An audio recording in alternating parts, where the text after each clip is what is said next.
Bismillahirrahmanirrahim. Assalamualaikum warahmatullahi wabarakatuh. Innal hamdalillah nahmaduhu ta'ala wa nasta'inuhu wa nastaghfiruh wa na'udzu billahi min shururi anfusina ومن سيئات أعمالنا من يهده الله فلا مضل له ومن يضلله فلا هادي له أشهد أن لا إله إلا الله وحده لا شريك له وأشهد أن محمدا عبده ورسوله أما بعد فإن أصدق الحديث كتاب الله وخير الهدي هدي محمد صلى الله عليه وسلم وشر الأمور محدثاتها فإن كل محدثة بدعة وكل بدعة ضلالة وكل ضلالة في النار أما بعد. Hadirin kaum muslimin rahimani wa rahimakumullahu jami'an.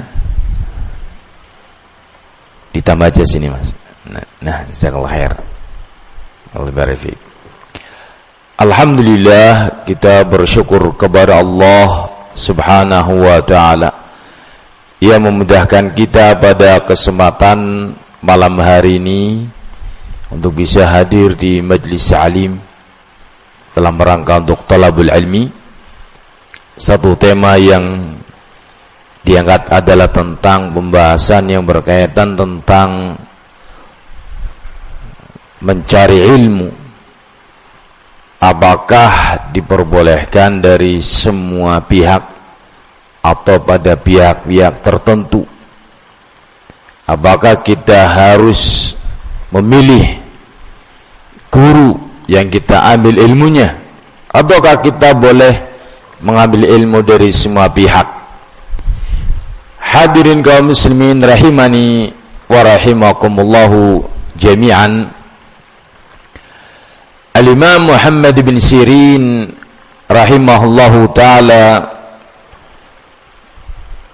beliau dalam salah satu bimbingannya mengatakan,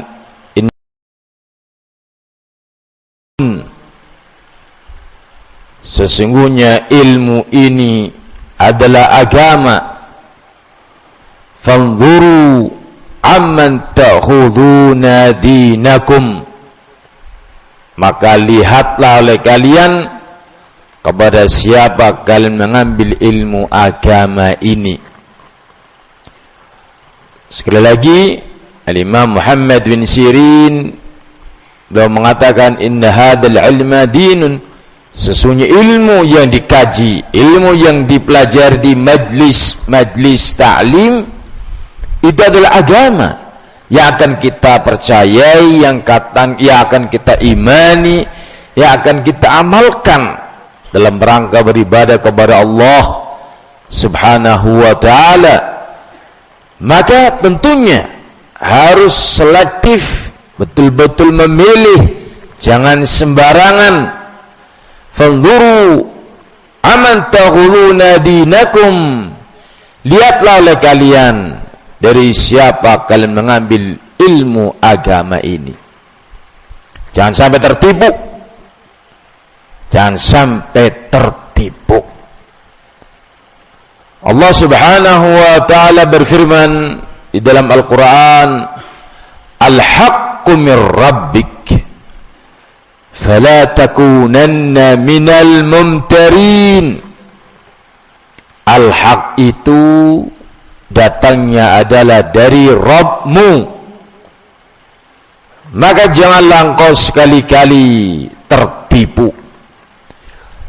Ada dua hal yang disebutkan dalam ayat ini. Yang pertama, al-haq itu adalah yang datang dari Allah Subhanahu wa ta'ala berupa wahyu Al-Quran was sunnah. Allah sebutkan Jangan kalian tertipu oleh orang-orang yang mengajarkan sesuatu di luar dari Al-Quran wa Sunnah, dianggapnya sebagai sesuatu yang baik. Siapakah mereka yang dimaksud? Ahlul bid'ah, di mana mereka mengajarkan sesuatu yang tidak ada ayatnya, tidak ada sunnahnya, tetapi mereka mengatakan itu adalah kebaikan, padahal itu adalah dhalalah, kesesatan. Tetapi mereka berhasil menghias-hiasi dengan kata-kata dan argumentasi agar nampak yang dhalal, yang sesat seakan-akan itu benar. Mereka adalah orang-orang yang tukang menipu, berbicara atas nama Allah tanpa ilmu, berdusta atas nama Allah subhanahu wa ta'ala, mengatakan ini bagian dari Islam padahal bukan. Allah berfirman padahal tidak. Disebutkan dalam Al-Quran adanya mereka-mereka itu agar kita berhati-hati. Faman azlamu mimman iftara 'ala Allahi kadhiban. Siapakah yang lebih zalim?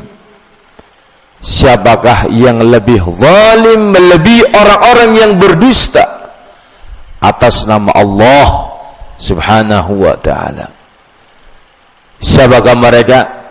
Ahlul bid'ah, yang berupaya menambah-nambahi sesuatu yang tidak pernah ada, muhdatsatil umur, halal baru yang tidak ada syariatnya, berdusta atas nama Allah, membuat ayat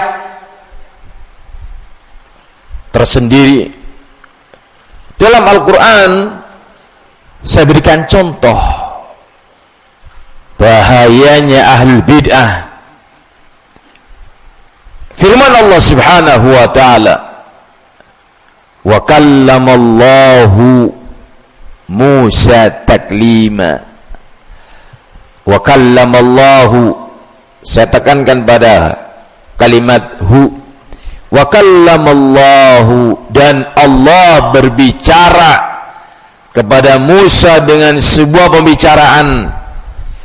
Ayatnya sangat jelas. Allah subhanahu wa ta'ala dalam kalimat ini sebagai fa'il, pelaku, tandanya dengan dhammah pada kalimat Allah.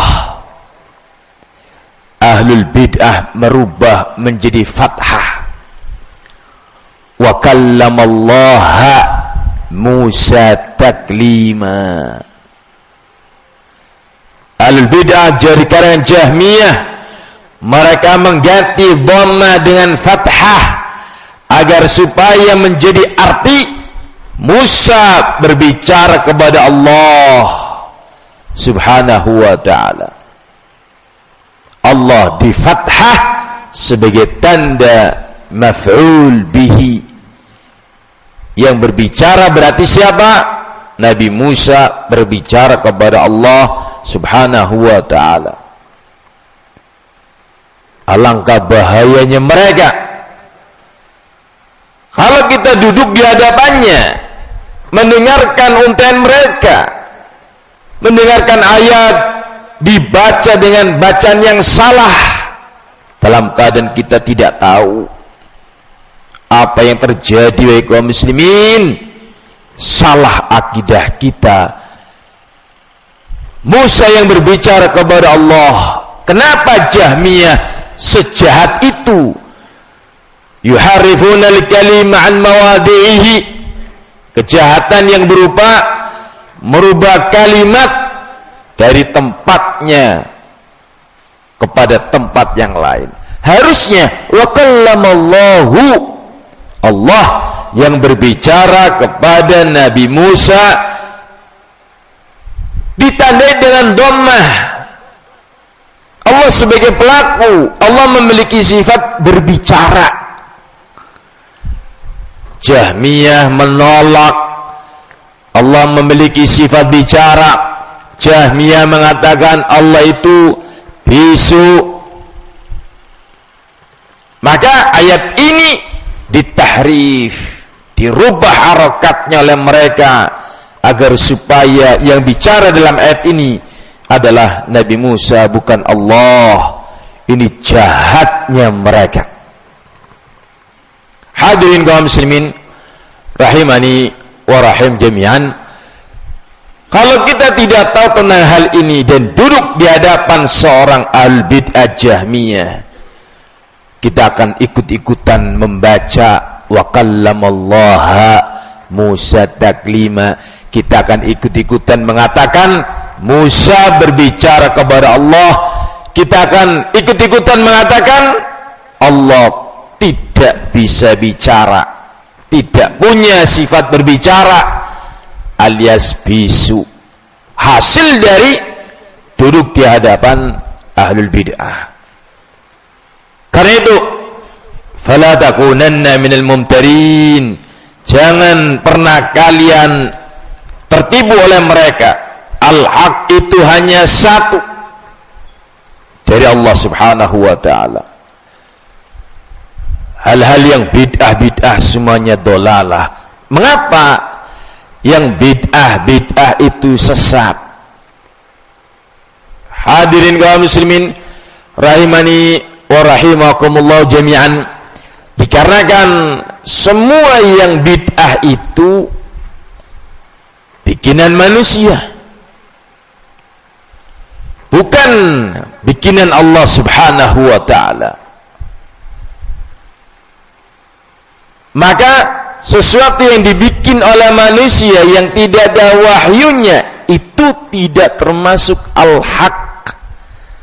Karena al-haqqu min rabbik. Al-haq itu adalah dari Rabbmu. Yang bukan dari Allah bukan al-haq.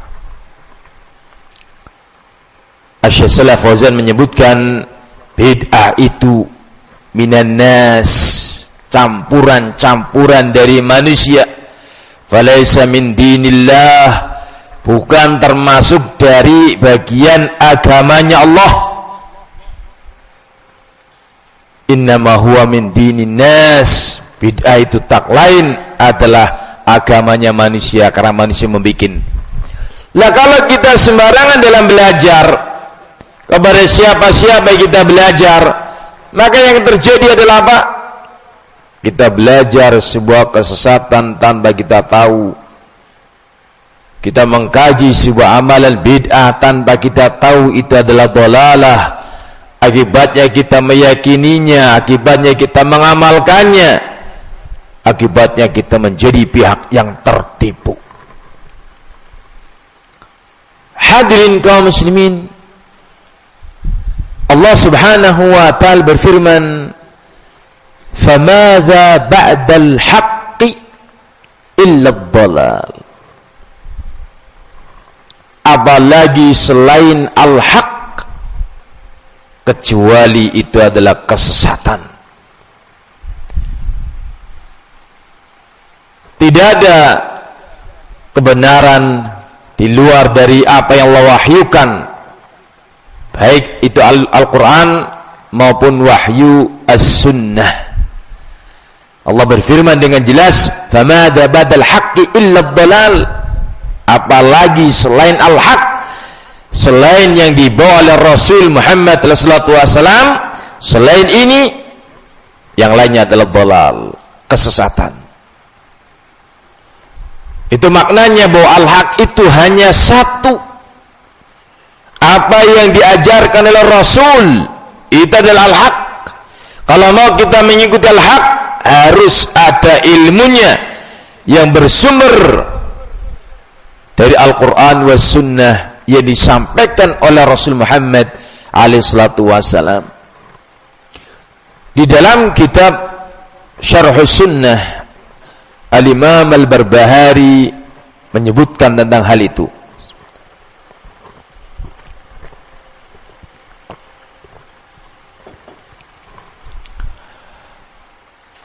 Innamad din ad-dinu innama jaa'a min qibalillah.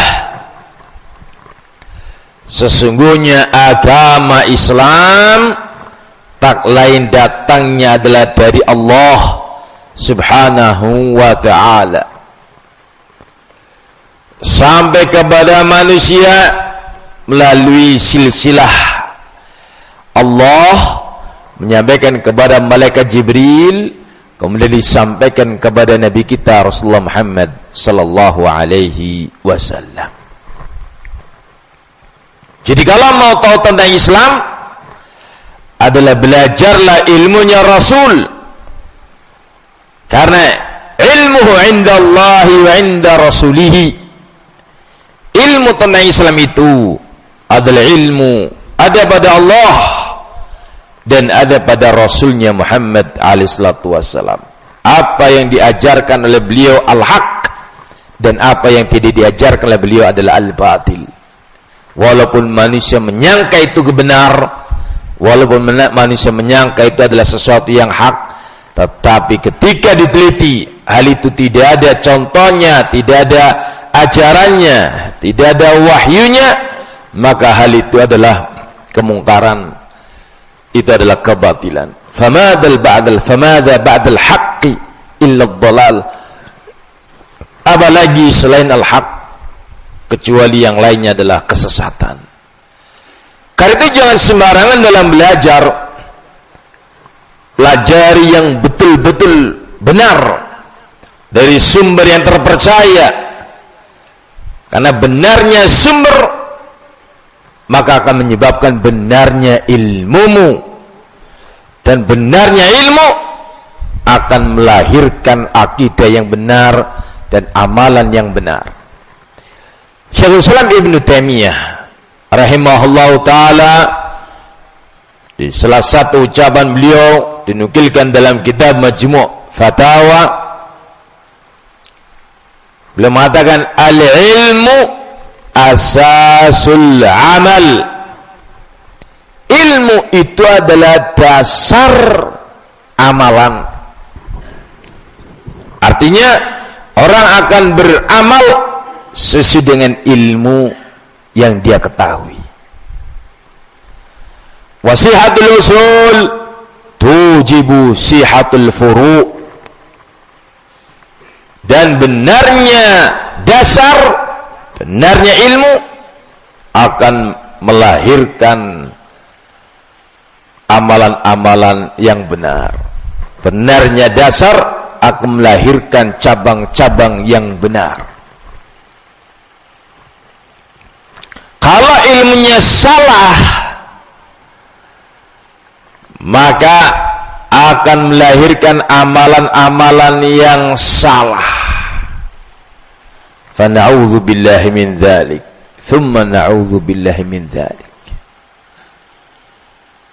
Hadirin kaum muslimin, saya berikan contoh ilmu yang salah, ilmu yang benar dan ilmu yang salah.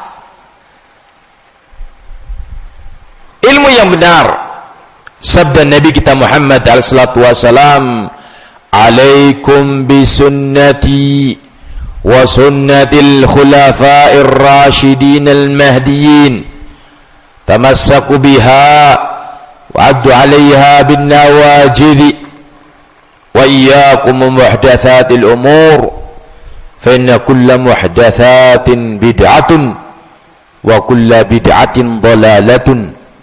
Wa fi riwayatin Nasai wa kullu dhalalatin finnar. Ini ilmu, bimbingan Nabi, ini hak. Hadis Irbad bin Sariyah radhiyallahu anhu, beliau mengatakan, fa innahu may yasmikum ba'di, barang siapa yang hidup di antara kalian setelahku akan menjumpai perpecahan, perbedaan yang begitu banyak, perbedaan fulan berbeda. Berbeda dalam hal pemahaman, berbeda dalam hal akidah, berbeda dalam hal pemikiran. Perbedaan yang begitu banyak. Kita ambil contoh, ada Sufiyah, ada Mu'tazilah, ada Syiah, ada Khawarij, ada Murji'ah, Qaramitah, Kullabiyah, ada Jahmiyah, ada Jabriyah, Qadariyah, macam-macam. Perbedaan-perbedaan yang begitu banyak. Kami berikan contoh hadis di atas tadi. Nabi memberitahukan akan terjadi perpecahan yang begitu banyak di tengah-tengah umat Islam dengan berbagai macam pemahaman-pemahamannya.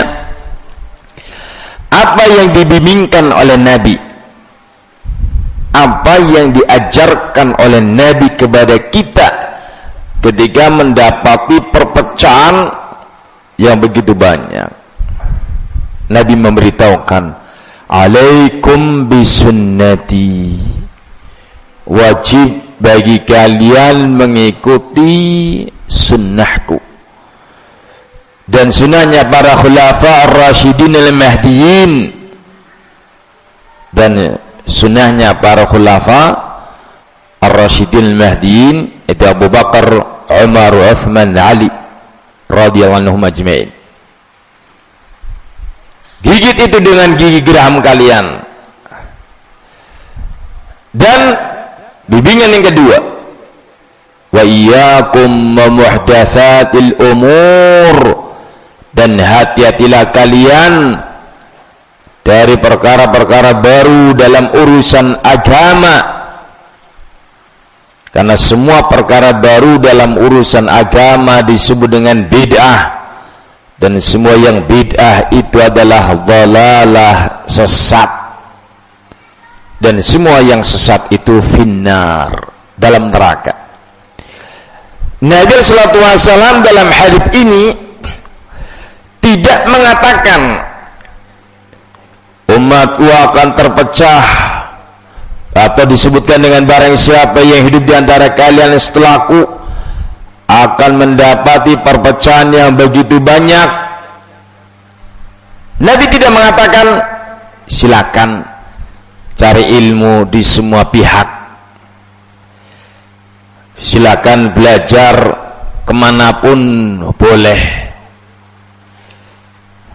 Nabi tidak mengatakan itu, tetapi Nabi menandaskan dengan tegas, belajarlah sunnahnya Nabi dan sunnah para khulafa. Ini Al-Quran dan sunnah dengan pemahaman para sahabat. Pegang itu rat-rat, gigit dengan gigi geraham. Bimbingan Nabi tidak bias. Bimbingan Nabi sangat tandas dan jelas apa yang harus dilakukan ketika kita mendapati kondisi yang semisal itu. Yang kedua, bimbingan Nabi adalah wa iyyakum wa muhdatsatil umur, hati-hati kalian dari semua perkara baru dalam urusan agama. Iyyakum artinya utruku, tinggalkan. Ijtanibu, jauhi. Jangan kita mempelajari yang bid'ah, jangan kita duduk di hadapan ahli bid'ah, jangan kita menerimanya. Tinggalkan itu. Semua perkara yang baru, apa itu definisinya? Yang tidak ada pada sunnah Nabi dan para sahabatnya, itu hal baru. Walaupun ada di zaman sahabat pemahaman Khawarij, itu muncul di zaman sahabat, tetapi itu bukan dari pemahaman sahabat, maka itu baru walaupun ada di zaman itu. Syiah muncul di zamannya Ali bin Abi Thalib, dibawa oleh Abdullah bin Saba al-Yahud. walaupun ada di zaman sahabat, tetapi menyelisihi Nabi dan para sahabatnya, maka itu hal baru, itu bid'ah. Qadariyah muncul di akhir-akhir sahabat, masih ada Abu Sa'id al-Khudri, masih ada Ibnu Umar, beberapa sahabat-sahabat di akhir-akhir waktu, tetapi itu adalah sebuah kemungkaran di mana Ibnu Umar berlepas diri dari mereka. Itu namanya bid'ah. Dan demikian pula bid'ah di zaman tabi'in, munculnya Mu'tazilah, Al-Wasil bin Atha, Ubaid, Ma'bad al-Juhani dan yang lainnya, atau Abdullah bin Ubaid yang membawakan pemahaman Mu'tazilah. Muncul di saat itu Jahmiyah, Jahm bin Safwan, muncul di waktu itu Murji'ah dan seterusnya. Itu semua hal baru, jauhi, tinggalkan. Kenapa? Karena semua itu adalah dhalalah, kesesatan. Sekali lagi, kebenaran hanya satu, yang lainnya adalah batil. Kebenaran itu adalah Al-Quran dan Sunnah dengan pengamalan dan pemahaman Rasul dan para sahabatnya. Jangan belajar yang lain. Ini menunjukkan sangat tanda sekali larangan duduk di hadapan al-bid'ah. Kenapa? Karena mereka mengajarkan sesuatu yang bolal. Ini ilmu yang benar. Bahwa yang benar itu adalah Al-Quran wa Sunnah dengan pemahaman sahabat saja, dan semua bid'ah adalah dhalalah. Tiba-tiba muncul dari mereka al-bid'ah yang mengatakan bid'ah itu ada dua, ada yang hasanah dan ada yang sayyi'ah. Ada pemahaman baru, tidak semua bid'ah dhalalah, tetapi ada bid'ah yang baik dan ada bid'ah yang buruk. Ini muncul di tengah-tengah mereka al-bid'ah. Kenapa? Karena supaya mereka bisa memasukkan bid'ahnya ke dalam kaum muslimin, sehingga mereka mengklaim walaupun ini bid'ah tapi ini hasanah. Karena bid'ah itu tidak semuanya dhalalah. Ini penipuan. Kalau kita duduk di hadapannya mereka, dikemukakan argumentasi, dikemukakan alasan-alasan, kita akan bingung dan kita akan hanyut dalam penjelasan mereka yang kesimpulannya bid'ah itu tidak semuanya sesat. Misalnya seperti mix ini, mukabirus saut, pembesar suara, sound system. Di zaman Nabi tidak ada, sekarang ada. Itu kan bid'ah yang hasanah. Contohnya adalah dulu di zaman Nabi tidak ada Al-Quran dalam satu mushaf. Kemudian di zamannya Umar, diidekan oleh Umar kepada Abu Bakar Siddiq radhiyallahu an, karena banyaknya para sahabat yang hafidhul Quran yang meninggal dunia, maka Umar memiliki pendapat untuk dikumpulkan Al-Quran menjadi satu mushaf. Disetujui oleh Abu Bakar Siddiq radhiyallahu an, dan sampai hari ini kita bisa merasakan nikmatnya membaca Al-Quran. Dikatakan oleh mereka, ini contohnya bid'ah hasanah. Dulu di zaman Nabi tidak ada. Jawabannya adalah di zaman Nabi sudah ada penulisan wahyu di kertas-kertas, di kayu-kayu, di lembaran-lembaran, di kulit-kulit, tinggal dikumpulkan jadi satu. Jadi penulisan wahyu bukan hal yang bid'ah, itu ada sunnahnya. Dan ini adalah sunnahnya para khulafa rasyidin, Abu Bakar, Umar. Maka kita diperintahkan mengikutinya. Maka ini bukan bid'ah hasanah. Ini sesuatu yang disyariatkan dan manfaat bagi kita sampai hari ini. Coba lihat kaum muslimin. Nabi dalam satu sisi mengatakan semua bid'ah adalah dhalalah. Ternyata ahlu bid'ah mengatakan tidak semua bid'ah itu dhalalah. Kalau kita sembarangan dalam talabul ilmi, hasilnya adalah kacau. Kita ikut-ikutan menyalahkan Rasul. Wahai Rasul, tidak semua bid'ah itu sesat. Ada bid'ah yang hasanah, cuman kamu enggak tahu. Ikut-ikutan begitu Bapak? Hah? Karena salah guru mengakibatkan salah keyakinan, menjadikan salah akidahmu. Akibatnya kamu membenarkan sesuatu yang bolal, membenarkan sesuatu yang ditolak oleh Allah Subhanahu wa ta'ala. Akibat kamu sembarangan dalam berguru, belajar dengan al-bid'ah yang mengatakan bahwasanya bid'ah itu tidak semuanya dhalalah. Hadirin kaum muslimin, al-haq itu satu. Jangan sembarangan dalam belajar. Kita berikan contoh di dalam Al-Quran. Allah Subhanahu wa ta'ala menyebutkan dalam surat Al-An'am,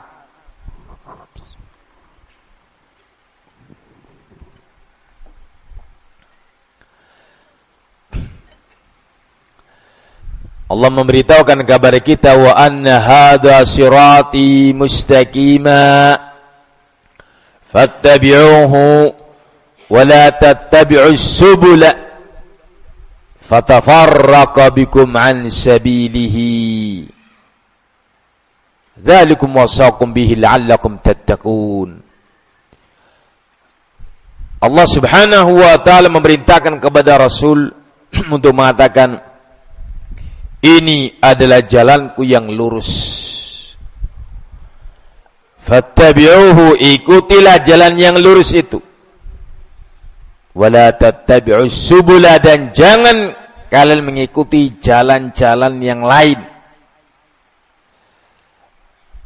Ada dua jalan di situ.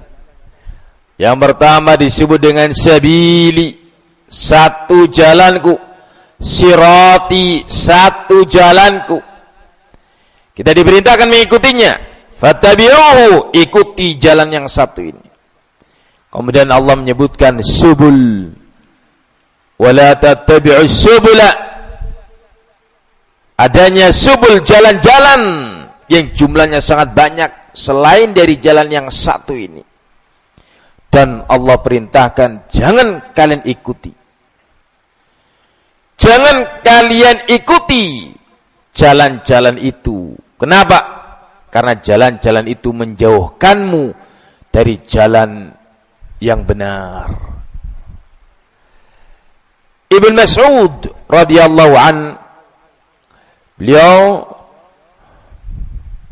meriwayatkan satu hari Nabi sallallahu alaihi wasallam khattalana Rasulullah sallallahu alaihi wasallam khattan. Rasul menggariskan di hadapan kami satu garis lurus. Satu garis lurus. Thumma khattan yamini khututan wa an shimalihi khututan. Beliau menggariskan garis yang banyak di sebelah kanannya. Garis yang banyak tanpa adanya jumlah. Demikian pula di sebelah kirinya. Garis yang banyak tanpa menyebutkan jumlahnya berapa. Kemudian beliau membacakan ayat tadi di atas. Garis yang lurus ini, beliau mengatakan, wa anna hadha sirati mustaqima fattabi'uh. Ini adalah jalanku yang lurus, ikutilah. Wala tattabi'us subul. Kemudian beliau bicara tentang jalan-jalan yang banyak tadi, di sebelah kanannya dan di sebelah kirinya dari garis yang lurus.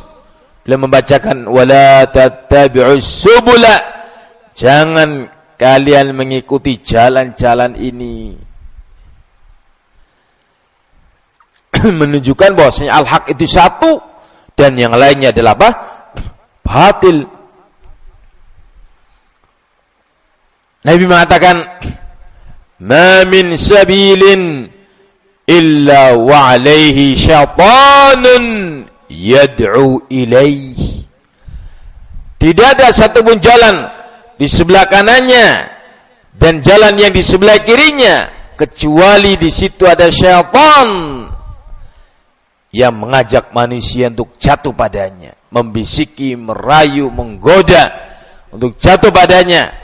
Jalan yang ke kanan disebut dengan hulu, ekstrim kanan, berlebihan, dan jalan yang kiri disebut dengan al-jafa, lemah, tidak ada semangat dalam beragama, jatuh kepada syahwat, maksiat dan dosa.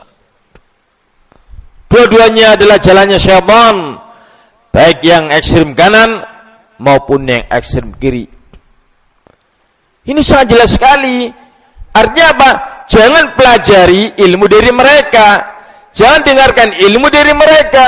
Tidak ada bahasa silakan belajar kepada semua pihak, tidak ada. Belajarlah kepada mereka yang mengajarkan siratal mustaqim berdasarkan nas yang jelas Al-Quran wa sunnah dengan pemahaman para sahabat.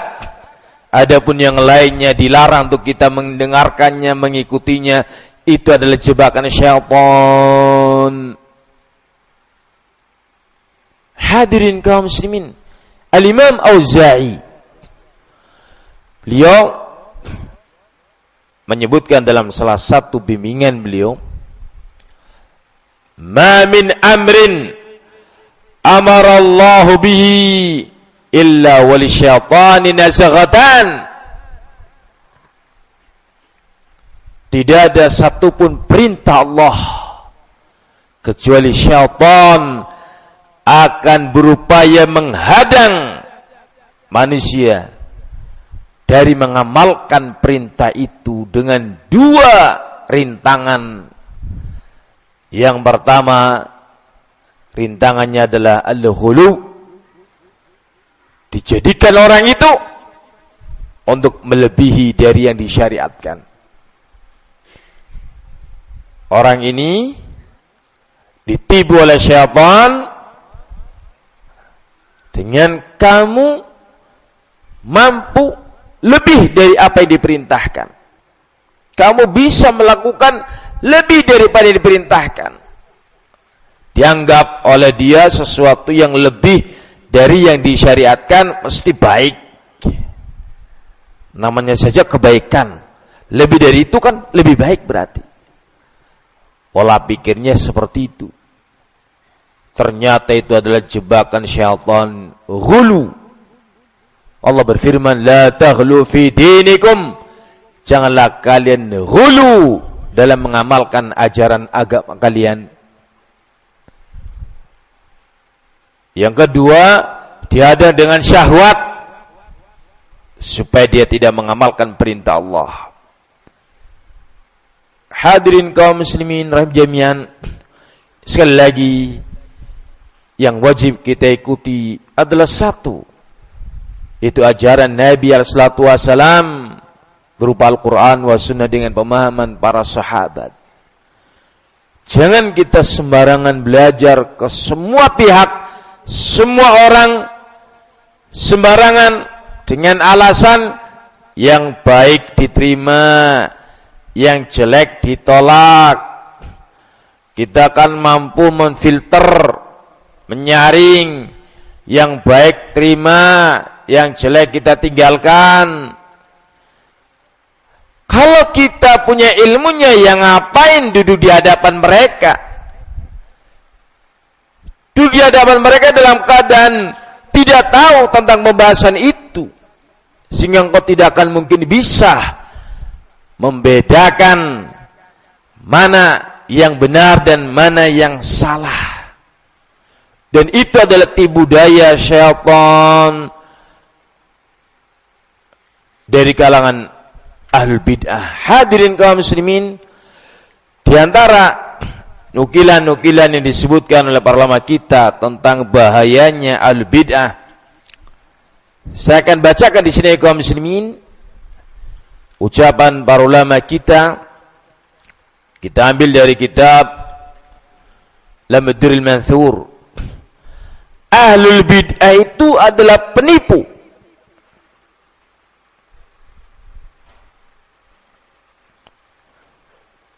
Ahlul bid'ah itu kaum muslimin seperti halnya kalajengking.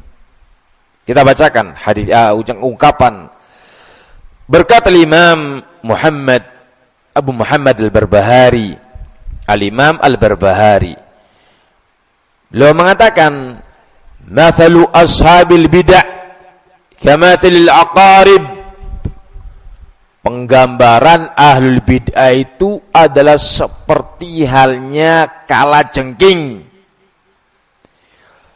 Yudfinuna ru'usahum wabdanahum fit turab. Mereka menyembunyikan badan mereka, kepala mereka di dalam tanah. Wa yukhrijuna adnabahum, dan mereka mengeluarkan ekornya yang memiliki racun. Fa idza tamakkanu uladahu, ketika datang korbannya mendekat tanpa menyadari, maka kalajengking tersebut pun menyengatnya. Wa kadzalika, kata beliau Imam Barbahari mengatakan, demikian juga dengan ahlul bid'ah, hum mukhtafun bainan nas, mereka menyembunyikan kesesatan-kesesatannya. Fa'idza tamakkanu balaghu ma yuridun, ketika mereka sudah mampu untuk memasukkannya kepadamu, kesesatan-kesesatan itu, maka mereka akan menyampaikannya dalam keadaan engkau tidak tahu bahwa itu adalah racun-racunnya ahlul bid'ah. Sangat menyedihkan kaum muslimin. Karena itu mari kita berhati-hati, jangan kita gegabah dalam menyikapi mereka itu. Karena mereka itu adalah para penipu. Disebutkan pula dalam kalimat yang lainnya, Al-Imam Mufaddil ibn Muhallhal As-Sa'di rahimahullah ta'ala, beliau menyebutkan akan bahayanya duduk di hadapan al-bid'ah. Mereka adalah penipu. Apa bentuk penipuannya? Lau kana sahibul bid'ati idza jalasa ilayhi yuhaddithuka bi bid'atihi hadzartahu wa farta minhu. Kalau ketika engkau duduk di hadapan al-bid'ah, kemudian al-bid'ah langsung menyebutkan kesesatan-kesesatannya, maka kamu tidak akan mau menerima. Kamu tidak akan mau duduk di hadapannya. Misal mamanya ahlul bid'ah mengatakan, wahai kaum muslimin, saya ini adalah ahlul bid'ah yang sesat, ajaranku menuju neraka, ayo ikuti aku. Ada yang mau, Pak? Ada yang mau? Nggak akan mau. Mereka pandai, tidak langsung serta-merta mengajarkan kesesatan dalam rangka menipu, walakinnahu yuhaddithuka bi ahadits sunnah fi buduwi majlisihi. Akan tetapi al-bid'ah itu akan menyampaikan kepadamu sunnah-sunnah Nabi, akan menyampaikan kepadamu ayat-ayat Al-Quran fi buduwi majlisihi, di awal-awal majlisnya. Qala Allah Ta'ala, misal begitu, Allah berfirman begini-begini di ayat ini, di ayat ini. Qala Rasulullah, bersabda Rasulullah, disebutkan ayat-ayat sekian banyak, hadis-hadis sekian banyak, sampai ketika engkau sudah merasa aman, oh berarti ini benar, ini ada ayatnya, ada hadisnya ini. Dalam keadaan engkau tidak merasa lagi kekhawatiran duduk di hadapannya, ini yang kau dengar adalah ayat dan hadis, di saat itulah thumma yudhilu 'alaika bid'atahu. Di saat itulah ahlu bid'ah memasukkan kepadamu bid'ahnya dalam keadaan engkau tidak merasa itu adalah bid'ah. Dalam keadaan engkau siap menerimanya, meyakininya dan mengamalkannya, maka Imam Al-Fadil beliau mengatakan, "Fala'allaha talzim qalbak." Bisa jadi dari sekian untaian kalimat al-bid'ah menghujam hatimu, masuk ke dalam dirimu, dalam keadaan engkau tidak mampu untuk mengeluarkannya, dalam keadaan engkau terasuki syubhat, dalam keadaan engkau lemah, engkau tidak bisa mengobatinya, terbawalah engkau dengan ahli bid'ah itu. Wah, kata kaum muslimin, sembarangan dalam belajar ilmu agama sangat membahayakan bagi kaum muslimin rahimani wa rahimakumullahu jami'an. Kita akan sebutkan beberapa ungkapan para salaf tentang apa yang tadi kami sampaikan di atas.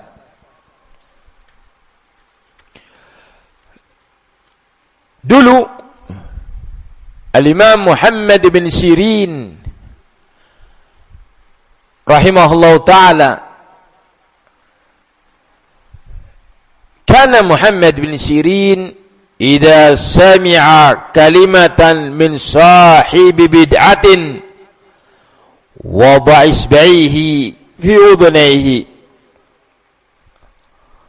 Beliau apabila mendengar kata-kata dari ahlul bid'ah, maka beliau meletakkan jarinya di dua telinganya untuk menyumpal telinganya, disumpal Pak, tutup telinganya dengan dua jarinya.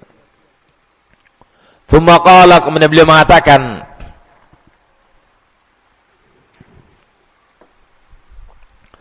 la yahillu li an ukallimahu, tidak halal bagiku untuk berbicara dengannya, hatta yakuma min majlisihi, sampai dia berdiri dari majlisnya pergi.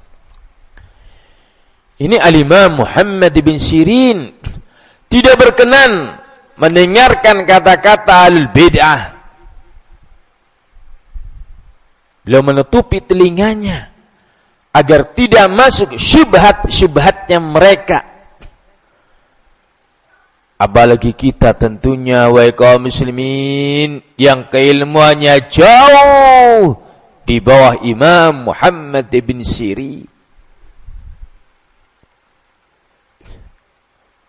Disebutkan tentang Al-Imam Ayyub As-Sakhtiyani, anna rajulan min ashabil ahwa, qala al-Imam Ayyub As-Sakhtiyani, ya Abu Bakar, as'aluka an kalimatin. Qala Ayyub wa ja'ala yashiru bi isbi'ihi wala nisfa kalimatin wala nisfa kalimatin. Ada seorang datang kepada Imam Ayyub As-Sakhtiyani. Al-bid'ah ini mengatakan, aku bertanya kepadamu tentang satu perkara. Aku akan ucapkan kepadamu satu kata, satu kalimat. Maka Imam Ayyub Sakhtiyani mengisyaratkan dengan jarinya, wala nisfa kalimah, wala nisfa kalimah. Tidak setengah kata. Tidak boleh walaupun setengah kata. Apalagi satu kata. Setengah kata saja tidak boleh. Ini sikap ulama ahli sunnah dalam menyikapi ahli bid'ah. Tidak mau mendengar dari mereka hujjah-hujjah, ilmu-ilmu yang tercampur antara al-haq dan al-batil. Hadirin kaum muslimin, disebutkan oleh para ulama kita di antara bentuk tipu daya syaitan yang tadi kami sampaikan adalah saradal ayat wal ahadits ala nimtin wahidin. Mereka itu dalam taklimnya mereka itu dengan metode ini. Yaitu apa? Mereka menyebutkan ayat-ayat terlebih dahulu. Kemudian hadis-hadis terlebih dahulu dalam satu uraian, dalam satu pembahasan, dalam satu yang urut. Kemudian mereka memasukkan bid'ah mereka tanpa terasa, dicampur oleh mereka. Seakan-akan ayat dan hadis tadi menguatkan bid'ahnya mereka. Contohnya Khawarij memberontak kepada pemerintah muslim yang sah, hukumnya haram dalam Islam. Sebagaimana pembahasan yang kita fahami, ada seorang ahlul bid'ah Khawarij di zaman Ali bin Abi Thalib. Mereka mengatakan la hukma illa lillah, la hukma illa lillah, atau ayatnya inil hukmu illa lillah, tidak ada hukum kecuali hukum Allah, tidak ada hukum kecuali hukum Allah. Ini ayat Al-Quran. Atau ayat yang lainnya, man lam yahkum bima anzalallah faulaikumul kafirun, siapa yang tidak berhukum dengan hukum Allah maka dia kafir. Ayat Al-Quran. Tetapi mereka gunakan untuk memberontak kepada Ali bin Abi Thalib radhiyallahu an. Karena itu Ali menyikapi Khawarij di waktu itu, ia membacakan ayat tidak ada hukum kecuali hukum Allah, inil hukma illa lillah, inil hukma illa lillah. Ali bin Abi Thalib mengatakan kalimatu haqqin urida bihal batil, itu kalimatnya benar tapi yang dimaukan dengannya kebatilan, yaitu apa? Memberontak. Itulah ahlul bid'ah ya kaum muslimin. Karena itu mereka-mereka yang terpapar pemahaman Khawarij, mereka sampai tingkatan bunuh diri, bom bunuh diri, sangat militan sekali mereka. Padahal yang mereka lakukan haram.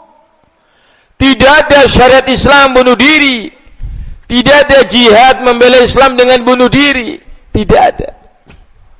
Tetapi lihat mereka dipermainkan oleh syaitan. Ayat-ayat yang mereka pegangi seakan-akan menunjukkan benarnya perbuatan mereka dalam melakukan aksi bom bunuh diri. Na'udzubillahi min dzalik. Itulah bahayanya ahlul bid'ah. Apa kemudian kita akan sembarangan belajar, sembarangan duduk, sembarangan melihat, sembarangan mendengar? Tentunya tidak. Harus hati-hati. Harus hati-hati. Memberikan contoh orang sufi dalam ceramahnya membawakan ayat tentang perintah berzikir. Di antaranya ala bi dzikrillahi tatmainnul qulub. Ayat Al-Quran. Ketahuilah sesungguhnya berzikir kepada Allah menenangkan jiwa. Ayat lainnya fadhkuruni adzkurkum washkuruli wala takfurun.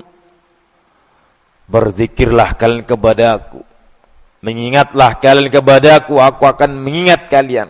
Bersyukurlah kepadaku dan jangan kalian berbuat kufur. Ayat yang lainnya fadhkurullaha dzikran katsira. Berzikirlah kepada Allah dengan zikir yang banyak.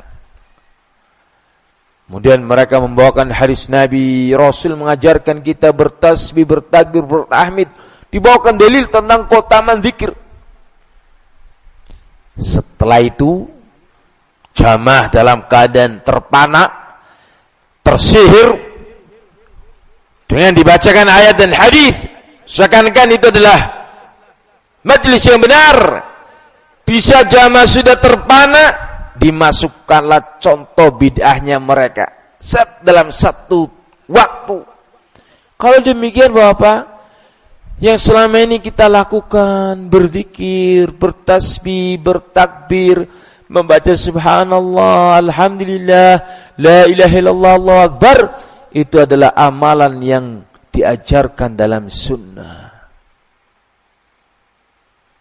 Dimasukkan lagi, berarti perbuatan kita yang melakukan amalan ini disebut amalan-amalan mereka yang selama ini mereka lakukan, yang kalau diteliti satu persatu itu tidak ada contohnya. Nabi tidak pernah melakukan itu. Tetapi manusia sudah menganggap itu benar. Tertipu mereka. Begitulah mereka menipu umat. Di zaman Ibn Mas'ud radhiyallahu an,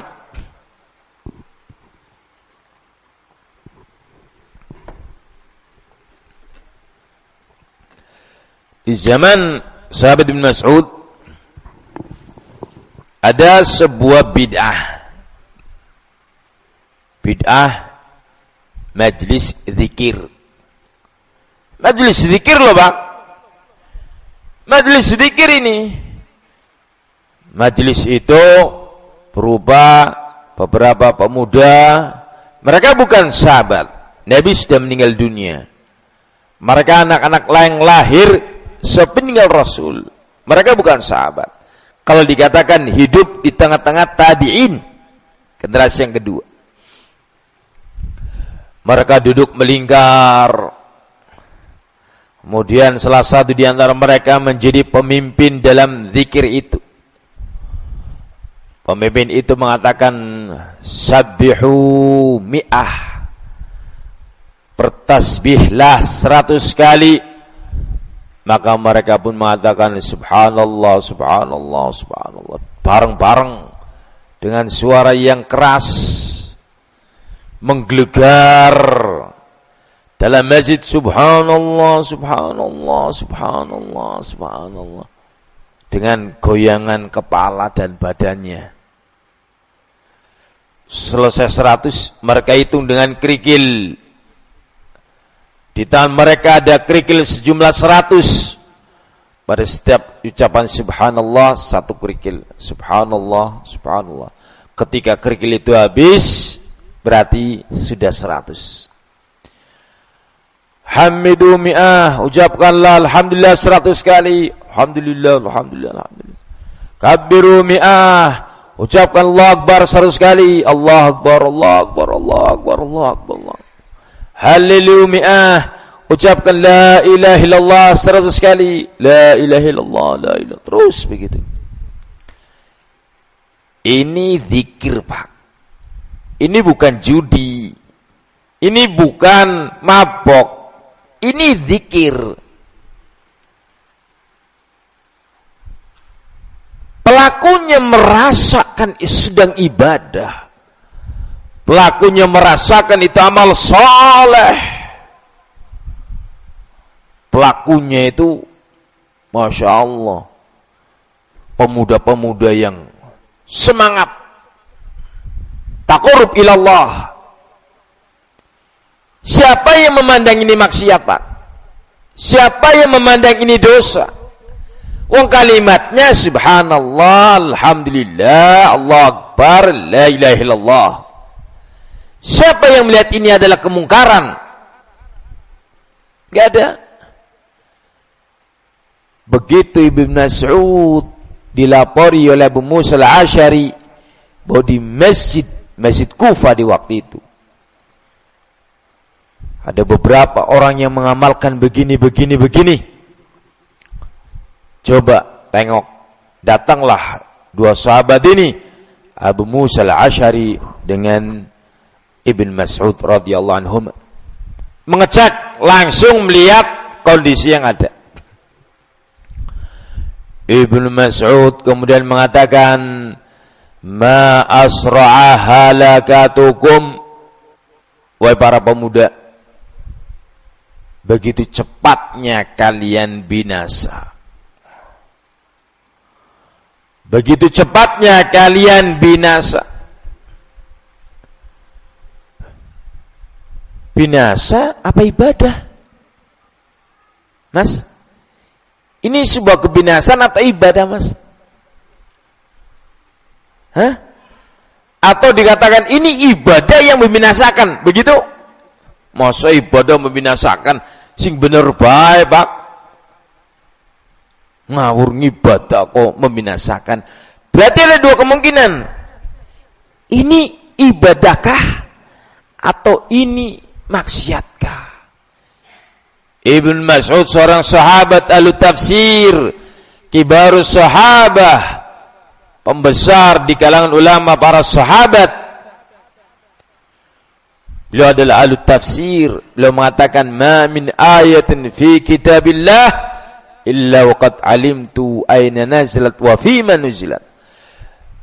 Tidak ada satu pun ayat di dalam Al-Quran kecuali aku tahu di mana turun, berkaitan dengan siapa turun. Beliau tahu itu. Ilmunya Masya Allah.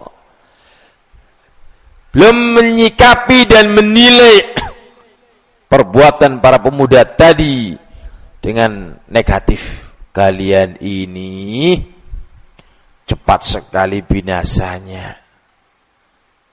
Mereka marah. Mereka protes. Mengatakan, ya Abu Abdurrahman, ma nuridu illal khair. Wahai Abu Abdurrahman, kunyah Ibn Mas'ud, kunyahnya Imam Ibn Mas'ud, kami begini-begini tidak menginginkan kecuali kebaikan. Yang kami lakukan, kami inginkan dengan ini kebaikan, amal saleh, ibadah, zikir. Masa salah yang dibaca subhanallah, alhamdulillah akbar, masa ini binasa. Sing bener baik Pak Ibn Mas'ud. Itu kalau bahasa kitanya. Sing bener baik, masa binasa. Hadirin kaum muslimin, kemudian Ibn Mas'ud menyebutkan, Nabi tidak pernah melakukan seperti yang kalian lakukan. Ada dua kemungkinan. Kalau kalian memaksa ini adalah amalan yang baik menurut kalian, padahal Rasul tidak pernah melakukan ini. Duduk melingkar dengan, kalau sisi bacanya ada sunahnya. Yang tidak ada sunahnya, tata caranya, modelnya. Ibn Mas'ud mengatakan, kalau kalian melakukan hal yang tidak pernah Rasul ajarkan dan kalian tetap mengatakan ini baik, ada dua kemungkinan.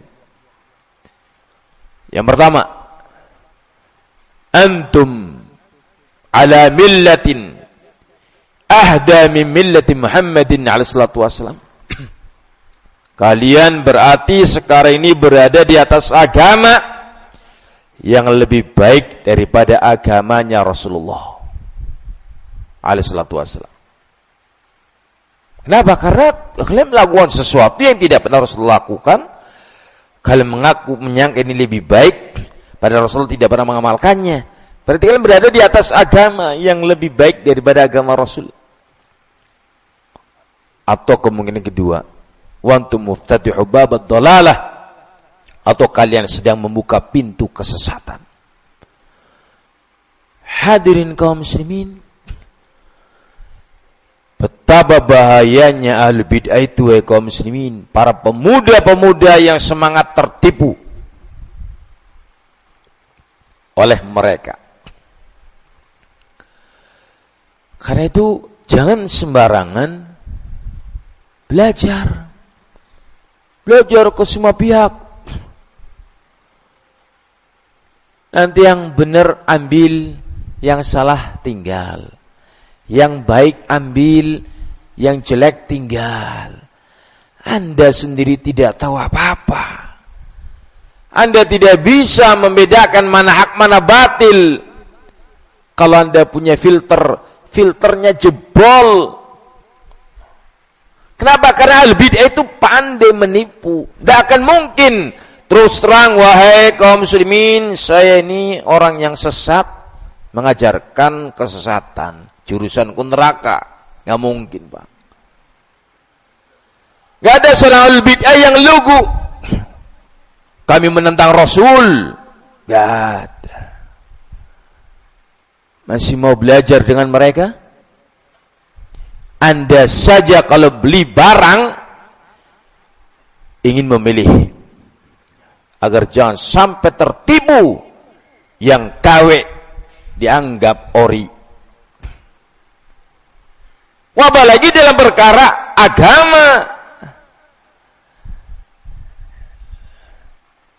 Anda sembarangan mengkaji, Anda sembarangan duduk, Anda sembarangan bergaul, korbannya bukan urusan duniawi, tetapi urusan keagamaanmu, yang itu berakibat tentang jannah dan nerakamu. Hadirin kaum muslimin rahimani wa rahimakumullah jami'an. Coba lihat ya kaum muslimin, dalil yang kita sama-sama hafal. Nabi kita mengatakan, "Sataftariku ummati ala 73 firqah." Umatku akan terpecah menjadi 73 golongan. Umatnya siapa? Umat Nabi Muhammad alaihi salatu wassalam. Siapa mereka? Muslimin. Terpecah menjadi 73 golongan, dan ini jumlah minimal, bukan maksimal. 73 golongan itu ya kaum muslimin. Kalau Anda ingin tahu siapa saja mereka, disebutkan dalam kitab Al-Farqu Bainal Firaq. Sekian banyak sekte. Dan itu sudah terjadi. Yang kita bahas bukan itunya. Yang kita bahas adalah Nabi mengatakan apa? Kulluha finnar. Semuanya di neraka. Loh, kan umatnya Rasul. Umatnya Rasul kok masuk neraka? Ada apa ini? Ada apa yang salah? Sebelah mana yang salah? Mengapa muslimin dikatakan finnar?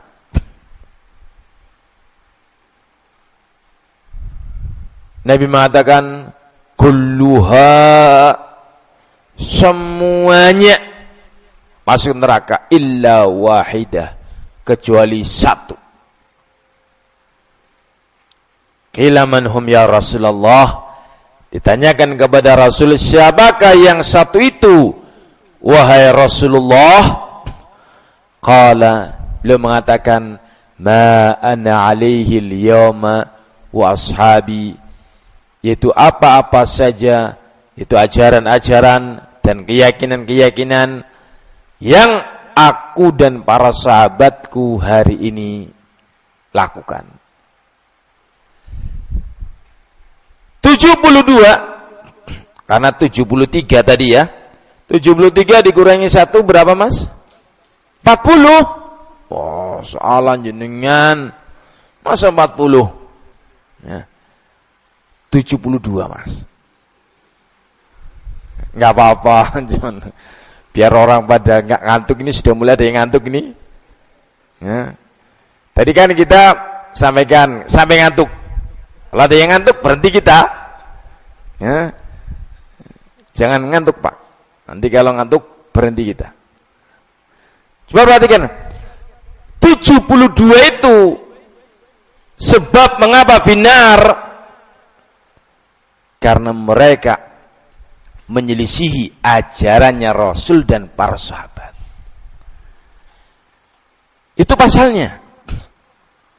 Kalau kafirin, musyrikin, jumlahnya sangat banyak, ratusan bahkan ribuan. Agama-agama selain Islam banyak sekali.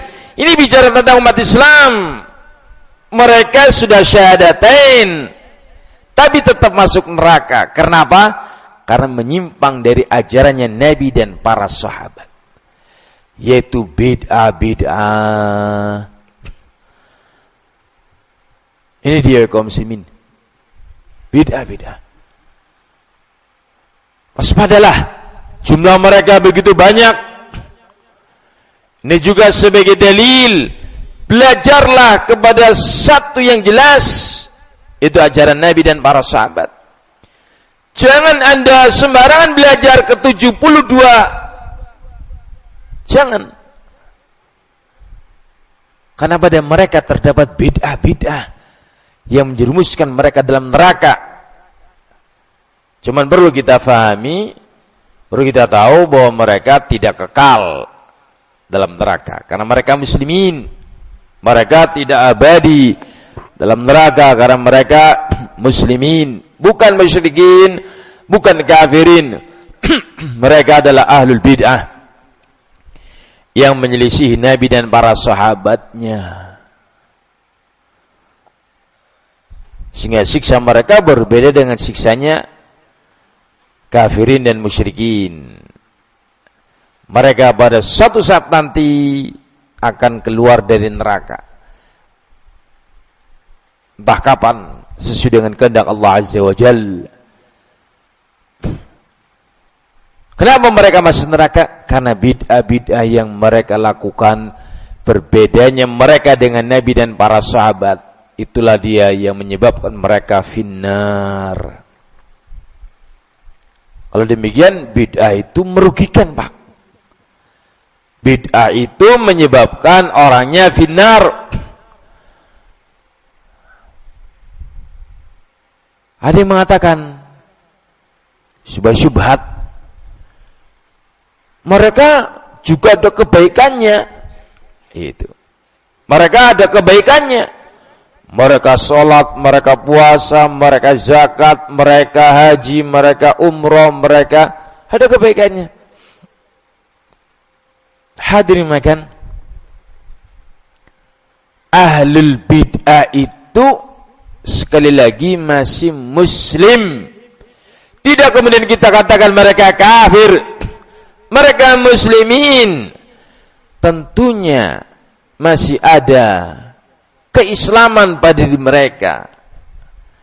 Masih ada keimanan pada diri mereka. Tetapi mereka mencampurnya dengan ajaran yang tidak pernah Rasulullah ajarkan. Itu bid'ah-bid'ah tadi. Masuk pada kelompok 72 umatnya Nabi Muhammad SAW. Kenapa? Bid'ah-bid'ah yang ada mereka. Kalau mereka sudah tidak sholat, tidak zakat, tidak puasa, ya bukan muslim, ya bukan umatnya Nabi Muhammad SAW. Coba perhatikan kemari kaum muslimin. Kita di akhir-akhir waktu, kayaknya sudah banyak yang ngantuk ini.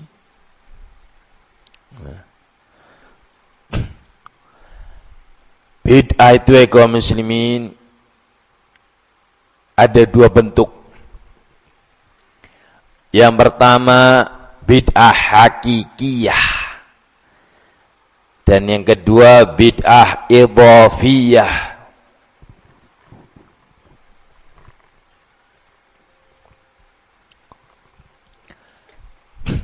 Bid'ah hakikiyah adalah bid'ah yang asli. Itu adalah bikinan manusia. Tidak ada di situ unsur yang sunnah. Kemudian yang kedua adalah bid'ah idhafiyah. Yaitu bid'ah yang tercampur padanya ajarannya Rasul dan yang tidak diajarkan oleh Rasul. Mayoritas bid'ah yang ada di umat Islam adalah yang kedua. Bid'ah idhafiyah. Campuran dari dua sisi. Satu sisi ada dalilnya, satu sisi tidak ada dalilnya. Dicampurkan oleh mereka. Sehingga bagi orang-orang yang tidak memiliki ilmu akan tertipu. Dilihat olehnya itu sesuatu yang islami. Karena memang ada unsur yang sesuai dengan sunnah. Hadits yang tadi kami sampaikan atau riwayat yang tadi kami sampaikan, adanya beberapa orang pemuda yang duduk melingkar, dibaca oleh mereka tasbih, takbir, tahmid, tahlil, masing-masing ada dalilnya. Yang tidak ada dalilnya, tata caranya dipimpin, dibaca bersama dengan suara keras, dihitung dengan kerikil, dengan model yang mereka lakukan. Kadang-kala mereka membuat aluran satu ke depan, satu ke belakang, kayak tarian. Ini tidak ada sunnahnya. Teknik dalam ibadah harus sesuai dengan Rasul. Nabi mengatakan apa? Sallu kama ra'aytumuni sholli. Salatlah kalian seperti kalian melihat aku salat. Dari awal sampai akhir tidak boleh kita menambahi. Wa hakadha kaum muslimin rahimani wa rahimakumullah jami'an. Sehingga kalau kita duduk di hadapan al-bid'ah, apa yang akan terjadi dengan kita? Tertipu oleh mereka, disangka oleh kita itu al-haq, padahal itu adalah al-dhalal, penyimpangan. Allah ingatkan, al-haqqu min rabbik fala takunanna minal mumtarin. Al-Imam Ahmad bin Hanbal beliau mengatakan, ahlul bid'ah la yanbaghi li ahadin an yujalisahum wa la yukhalitahum wa la ya'nisu bihim. Kepada ahlul bid'ah, jangan ada seorang di antara kalian yang duduk bersama mereka. Jangan pula bergaul dan bergabung bersama mereka. Jangan pula merasa nyaman tinggal bersama mereka, karena mereka itu adalah para penipu yang sangat dahsyat.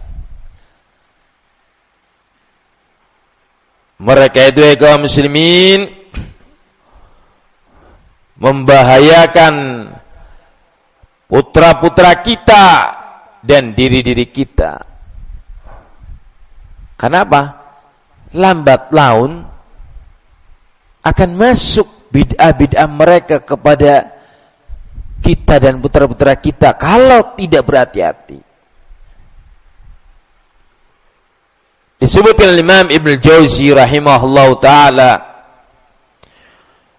kita sampaikan ini kepada para bapak-bapak agar memperhatikan pendidikan putra-putrinya, pergaulan putra-putrinya, agar terjaga dari kesesatan. Beliau mengatakan, Allah min musahabati haula'i nasabul bid'ah. Allah, yakni berlindunglah kepada Allah, berlindunglah kepada Allah. Jangan sampai kalian bermajlis, duduk bersama dengan al-bid'ah atau bergaul dengan mereka. Kata beliau, wa yajibu man'u sibyani min mukhalatatihim. Wajib hukumnya para bapak dan para ibu agar mencegah anak-anak mereka bergaul dengan ahlul bid'ah. Li'alla yathbutu fi qulubi min dalika syai', agar jangan sampai masuk ke dalam hati putra-putri kita sesuatu dari bid'ah. Jangan sampai. Wa shighlum bi ahadits Rasulillah litujina biha tabaihum. Sibukkanlah anak-anak kalian dengan mempelajari sunnah-sunnah Rasul, sehingga sunnah itu akan menjadi kepribadian bagi mereka. Hadirin kaum muslimin rahimani wa rahimakumullahu jami'an, waspadalah dari ahlul bid'ah wa kaum muslimin. Penyakit Kalau kita mendekatinya dengan izin Allah bisa tertular, Pak. Misalnya penyakit apa? COVID-19. Corona. Di saat dahsyatnya penyakit itu ada istilah jaga jarak. Agar jangan tertular, berupaya untuk menutupi mulut kita dengan masker. Bahkan di waktu itu wajib pakai masker. Diperintahkan jangan bepergian jauh-jauh, khawatirnya terpapar COVID. Hadirin melakukan ahlul bid'ah itu tingkat menularnya lebih daripada COVID. Tingkat menularnya lebih jelek daripada penyakit. Hal ini disebutkan oleh kaum muslimin oleh Al-Imam Abdullah bin Mas'ud radhiyallahu an.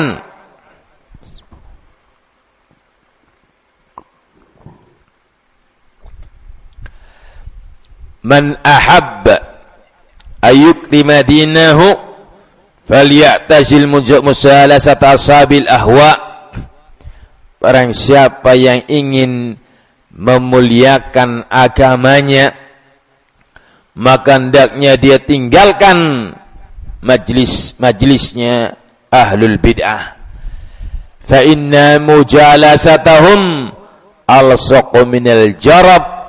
Karena bermajlis dengan mereka itu sangat menular, lebih menular, lebih lengket daripada penyakit kudis, kurap, koreng, yang orang itu mengeluarkan nanahnya, mengeluarkan cairan putih yang itu lengket kalau dipegang. Kulit yang sehat ketika bersentuhan dengannya akan tertular di sini, keluar nanah dan yang lainnya. Al-bid'ah lebih daripada itu.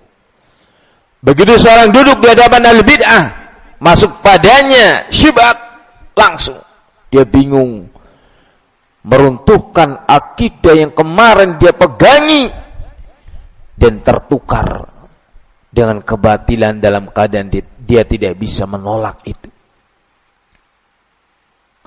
Rusak seketika. Karena dari kaum muslimin, ungkapan orang belajar kepada semua orang tanpa selektif, tanpa memilih, maka ini adalah merusak akidah kita dan merusak manhaj kita, merusak agama kita, menyebabkan seorang keluar dari sunnah karena dia teracuni dengan bid'ah wal'iyadu billah. Hadirin melakukan yang terakhir kami sampaikan, karena memang sudah malam.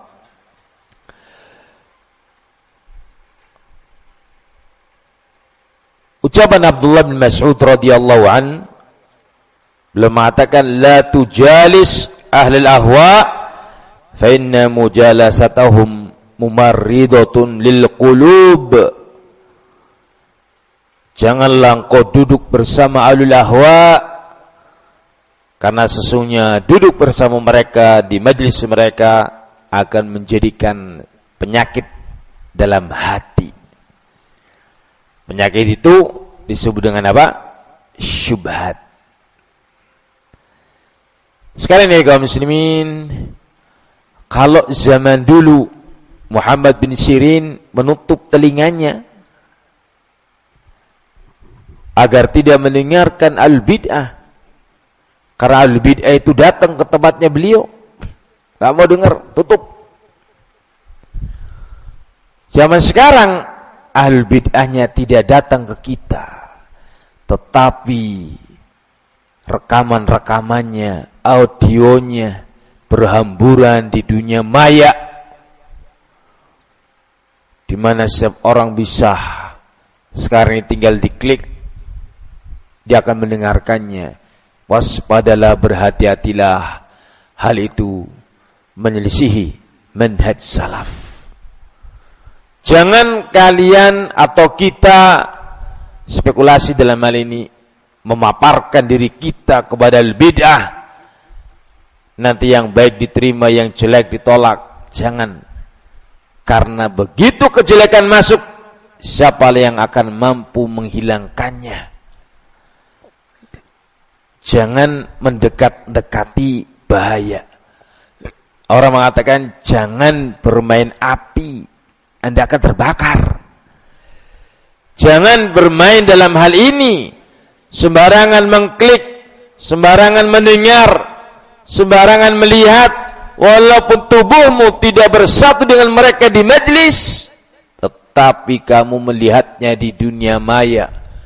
Seakan-akan kau duduk di hadapan mereka. Masuklah itu ke telingamu, menjadi syubhat bagimu, kamu terpapar penyakit olehnya. Waspadalah, jangan mendekati bahaya, karena yang akan menjadi korban adalah apa? Agama kita. Yang akan menjadi korban akhirat kita. Niatnya ke surga, tetapi malah justru ke neraka. Niatnya beramal, malah justru ditolak karena syubhat dan bid'ah yang merasukinya. Wal'iyadu billah. Demikian yang bisa kami sampaikan. Saya sudah melihat beberapa di antara antum yang ngantuk, maka dengan itu adalah hujah bagi saya untuk menghentikan ta'lim. Langsung niku nggih Pak nggih? Demikian yang bisa kami sampaikan, mudah-mudahan bermanfaat bagi kita semuanya. Lebih dan kurangnya kami mohon maaf. Subhanakallahumma bihamdika asyhadu an la ilaha illa anta astaghfiruka wa atubu ilaik. Assalamualaikum warahmatullahi wabarakatuh.